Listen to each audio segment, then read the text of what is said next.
I'd like to, Michael Cohen, on, I believe it was MSNBC or CNN, he referenced this, what I believe about Trump. I think losing part of our Constitution and our freedoms will be the least of our problems if Trump becomes president, because he is in league with all of the other dictators in the world. He has a need to be affirmed or, self-vindicated.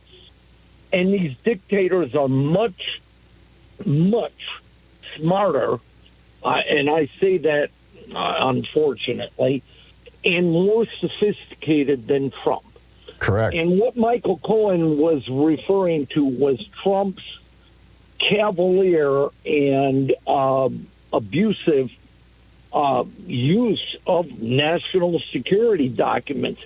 What I'm saying is that Trump is such a dupe and a toady for these dictators. I would posit he's likely a Manchurian candidate. I believe he is. You on that? I believe absolutely that he is. I wonder if Vladimir Putin asked him to take those documents down to Mar-a-Lago and put them in a room with a copy machine. We know that Putin sent a couple of spies down to Mar-a-Lago who had free access to those documents. We know that President Xi of China sent spies to Mar-a-Lago who had free access to those documents. I think that Trump knew that was going on.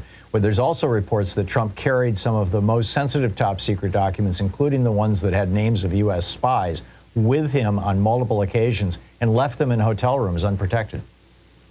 And we're looking at, I believe, Trump being a clear and present danger to being taken for a foreign takeover of the United States. I absolutely agree. And that's the thing.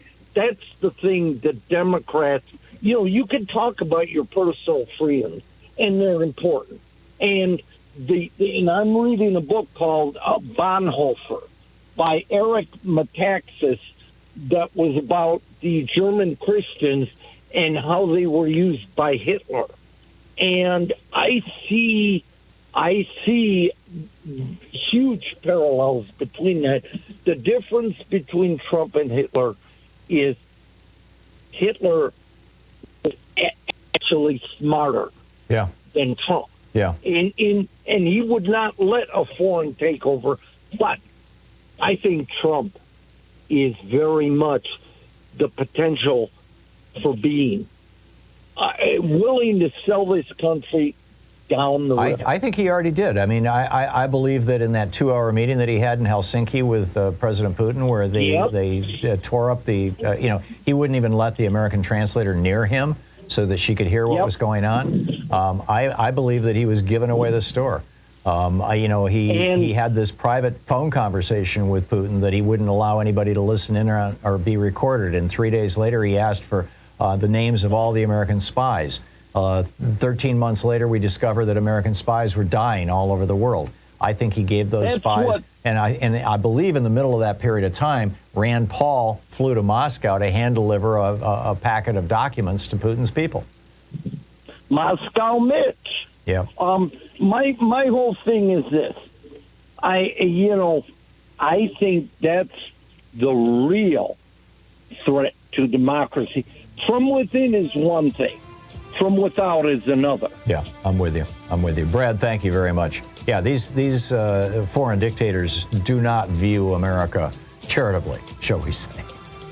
It's 44 minutes past the hour. I'll be back with more of your calls in just a moment. It's the Thom Hartmann Program, the place where despair is not an option. Get active.